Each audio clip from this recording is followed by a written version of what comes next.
request everyone to please stand up para sa ating invocation. Ay, sige, sige, sige. Maliit lang isa. Okay? Let's all in the presence of the Lord, and then Father, the Son, the Holy Spirit. Amen. Yes, Lord, we'd like to praise and thank you, Lord, for this wonderful day, gathering us once again, Lord, to celebrate Nana Isabel 90th birthday, Lord. We praise and thank you, Lord, for giving her the wonderful 90 years of her life, Lord. Those abundant graces and mercies that you have showered her, Lord. We thank you, Lord. We honor you, Lord. And we are here, Lord, with our hearts full of gratitude, Lord. Praising you, Lord, for the opportunity, Lord, that you gave her and to us to celebrate her 90th birthday, Lord.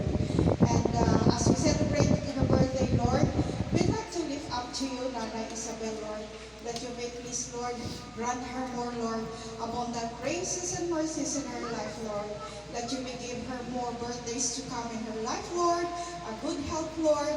And we are here, Lord, gathered again, Lord, praising you, Lord, that you may please, Lord, grant her the gift of Holy Spirit, Lord, a gift of healing, Lord, always for her, Lord.